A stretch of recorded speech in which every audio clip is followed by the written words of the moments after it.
Doctor check करता है तो उसे पता चलता है कि युक्सिन प्रेग्नेंट नहीं है और वो प्रेग्नेंट होने का नाटक कर रही है। यह देखकर वो बाहर जाने लगता है, लेकिन युक्सिन उसे रोक लेती है। डॉक्टर जियंग को कहते हैं कि तुम्हारी वाइफ की तबीयत बहुत ज़्यादा खराब है और शायद हम बच्चे को भी नहीं बचा पाएंगे। ये सुनकर जियंग को बहुत गुस्सा आता है। हॉस्पिटल के कमरे में युक्सिन बेड पर लेटी होती है और पास ही जियंग उसकी मम्मी और पापा बैठे होते हैं।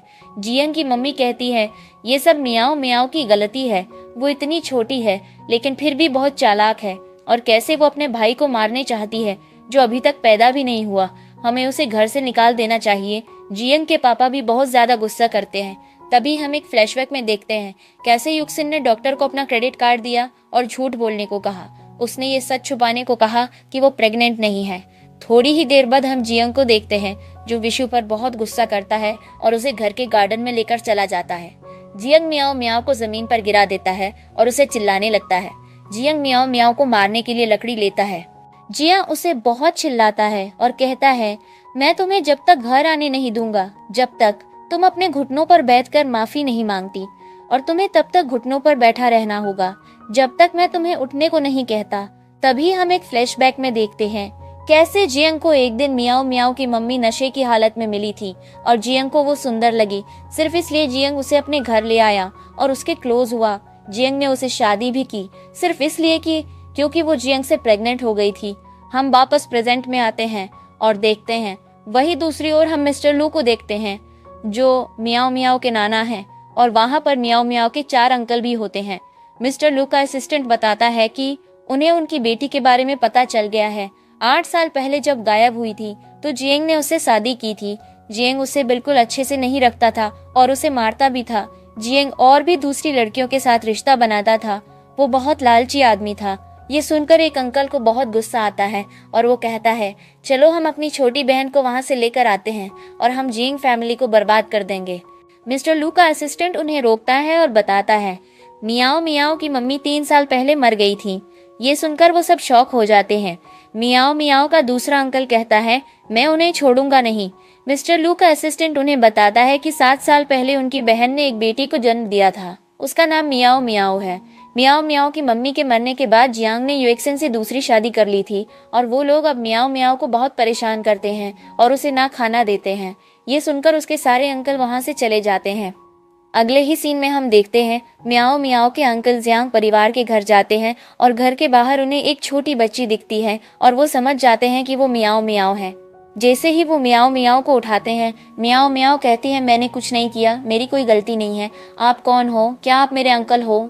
जिस पर मियाओ मियाओ के छोटे अंकल कहते हैं, हाँ मैं तुम्हारा अंकल हूँ और तुम डरो मत, अब सब कुछ ठीक हो जाएगा।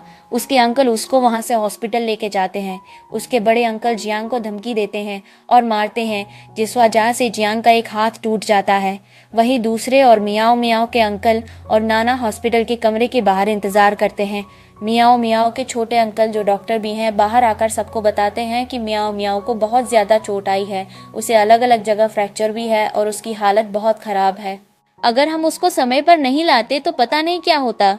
मियाओ मियाओ के दूसरे अंकल को बहुत गुस्सा आता है और वो कहता है, एक 7 साल की बच्ची को इतना कौन मारता है? मैं जियांग को छोड़ूंगा नहीं। ये सुनकर उनका भाई कहता है, मैंने सुना है जियांग ने मियाओ मियाओ को इसलिए मारा क्योंकि युक्सिन का गर्भपात हुआ है और जियांग को लगता है उसकी वजह मियाओ मियाओ है। मियाओ मियाओ के बड़े अंकल कहते हैं, तुम मियाओ मियाओ का ध्यान रखो, मैं जियांग को सबक सिखाता हूँ। और ये कहकर वो अपने बॉडीगार्ड को इशारा करता है।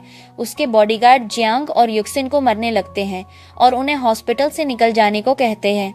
थोड़ी देर बाद जब मियाओ मियाओ को हॉस्पिटल में होश आता है तो वो अपने अंकल और नाना को देखती है। मियाओ मियाओ पूछती है, क्या आप मेरे अंकल हो? जिस पर उसके अंकल कहते हैं, हाँ तुम्हें याद है, तुमने मुझे पहले अंकल बुलाया था। मियाओ मियाओ कहती है, मुझे लगा था आप मुझे छोड़ के चले गए हो और अगर आप मेरे अंकल हैं तो मुझे घर लेके जाओ। मियाओ मियाओ के दूसरे अंकल कहते हैं, तुम टेंशन मत करो, हम तुम्हें घर ले जाएंगे और अब कोई तुम्हें परेशान नहीं करेगा। मियाओ मियाओ कहती है, क्या आप भी मुझे घर लेकर कमरे में बंद कर दोगे? क्या आप भी मुझे घर पे मारोगे? मियाओ मियाओ के छोटे अंकल कहते हैं, तुम ऐसा क्यों बोल रही हो? तुम मुझे ये बताओ, तुम्हारा नाम किसने रखा? मियाओ मियाओ बताती है कि उसका नाम उसकी मम्मी ने रखा था क्योंकि उसके पापा कहते थे उनके पास नाम सोचने के लिए फालतू टाइम नहीं है। मियाओ मियाओ के अंकल पूछते हैं, तुम परेशान क्यों हो? जिस पर वो कहती है, क्या जब आप मुझे घर लेके जाओगे तब मुझे खाना भी खिलाओगे? जिस पर उसके अंकल कहते हैं, हाँ, तुम जितना खाना चाहती हो तुम्हें सब मिलेगा, तुम टेंशन मत करो, घर पे कोई तुम्हें परेशान भी नहीं करेगा, हम सब तुम्हारे अंकल हैं और ये तुम्हारे नाना हैं। मियाओ मियाओ के अंकल उसे मजाक में कहते हैं, तुम्हारे नाना अभी जल्दबाजी में अच्छे लग रहे हैं मगर वो बहुत खतरनाक है।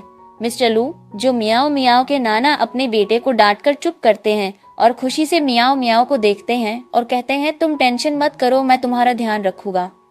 मियाओ मियाओ के छोटे अंकल हमें बताते हैं कि ये तुम्हारे सबसे बड़े अंकल हैं, लू चेन है और ये लू कंपनी के प्रेसिडेंट हैं। फिर वो दूसरे अंकल की तरफ इशारा करते हुए कहते हैं, ये तुम्हारे दूसरे अंकल हैं, लू युनमो, और ये डिजाइनर हैं जो अच्छी अच्छी बिल्डिंग डिजाइन करते हैं। फिर वो तीसरे अंकल की तरफ इशारा करता है और कहता है, ये मुझसे बड़े वाले अंकल हैं लूशी, और इन्हें बहुत गुस्सा आता है। फिर वो खुद को इंट्रोड्यूस करता है और कहता है, मैं तुम्हारा सबसे छोटा अंकल हूँ, लू जिंग्यू। साथ ही उससे कहते हैं कि तुम्हारी मम्मी और मैं जुड़वा हैं और मैं डॉक्टर हूँ। मियाओ मियाओ उदास होकर कहती है, मैं आपको बर्बाद नहीं करना चाहती और मैं आपके साथ आपके घर नहीं जाऊंगी। पापा मुझे कहते हैं मैं जहाँ भी जाती हूँ वहाँ खराब कर देती हूँ। मियाओ मियाओ के बड़े अंकल कहते हैं, मुझे पता है तुम अच्छी बच्ची हो और ये सब बातें सच नहीं है, तुम टेंशन मत करो मिस्टर लू। कहते हैं, मैं उसे छोड़ूंगा नहीं जिसने तुम्हें ऐसा कहा। तभी मिस्टर लू का असिस्टेंट आता है और कहता है, जियांग को पता चल गया है आप लोग यहाँ हो और इस तरफ वो आपसे मिलने आ रहा है। ये सुनकर मिस्टर लू कहते हैं, उसकी इतनी हिम्मत, उसने मियाओ मियाओ को इतना परेशान किया और अब वो यहाँ आना चाहता है, उसे मत आना देना। जिस पर मिस्टर शी कहता है, पापा उसे आने दो, अभी हम चारों भाई यही हैं और हम उसे छोड़ेंगे नहीं। मियाओ मियाओ कहती हैं, अंकल आप क्या करने का सोच रहे हैं? जियांग को अंकल के बॉडीगार्ड मारते हैं और तभी मियाओ मियाओ के चारों अंकल जो आते हैं। जियांग कहता है, तुम्हें पता है मैं जियांग कंपनी का प्रेसिडेंट हूँ, मैं तुम्हें छोड़ूंगा नहीं। मिस्टर शिन अपने बॉडीगार्ड को कहते हैं, ये बहुत बोल रहा है, इसे मारो, और सारे बॉडीगार्ड मिलकर जियांग को मारने लगते हैं। अगले ही सीन में हम देखते हैं जियांग की मम्मी उसे दवा देती है और कहती है, तुम्हारे साथ ये किसने किया? जियांग कहता है, मुझे नहीं पता वो लोग कौन थे, वो आए और मुझे मारने लगे, मैं मिस्टर लू से भी नहीं मिल पाया। वो कहता है, मेरा नसीब बहुत बुरा है। यूएक्सिन कहती है, कल उन लोगों ने हमें हॉस्पिटल से भी निकाल दिया। जियांग कहता है, अभी तक हमें ये भी नहीं पता वो लोग कौन हैं और वो पागल मियाओ मियाओ को कहाँ लेके गए हैं। ये सुनकर यूएक्सिन कहती है, तुम टेंशन मत करो, मियाओ मियाओ अपना टेडी लेने जरूर वापस आएगी। वही दूसरी ओर हम मियाओ मियाओ को देखते हैं और उसके अंकल जिंग्यू उसे कहते हैं, तुम्हारे नाना और बाकी अंकल तुम्हारे लिए अच्छा अच्छा खाना लेने गए हैं। मियाओ मियाओ कहती है, अंकल मुझे पापा के घर जाना है, और जब उसके अंकल पूछते हैं तो वो कहती है, मुझे अपना टेडी बियर वापस चाहिए। जिंग्यू उसे कहता है, मेरे पास बहुत सारे पैसे हैं और मैं तुम्हें और टेडी बियर दिला दूंगा, तुम उस टेडी बियर को भूल जाओ। मियाओ मियाओ कहती है, नहीं मुझे वही टेडी चाहिए, मम्मी ने मुझे वो टेडी दिया था। ये सुनकर जिंग्यू उसे कहता है, ठीक है मैं तुम्हें वहां ले जाता हूँ। अगले ही सीन में हम जियांग को देखते हैं जो अपनी मम्मी के साथ होता है और उन्हें बताता है कैसे सब कुछ बिगड़ रहा है, और उसकी मम्मी कहती है, ये सब उस मनहूस मियाओ मियाओ की वजह से हो रहा है। तभी जिंग्यू मियाओ मियाओ के साथ वहां जाता है और कहता है, तुम मनहूस किसे कह रहे हो? जियांग की मम्मी भी मियाओ मियाओ को देखकर उसे चिल्लाने लगती है। जियांग के पापा जिंग्यू से कहते हैं, तुमने ही इस मनहूस लड़की को बचाया है ना? जिस पर जिंग्यू कहता है, तुम्हें पता है तुम मनहूस किससे कह रहे हो, और मियाओ मियाओ असल में आइकन है। जज जियांग कहता है, मियाओ मियाओ एक गंदी लड़की है जिसको उसकी गंदी माँ ने जन्म दिया है और मैं इसे कभी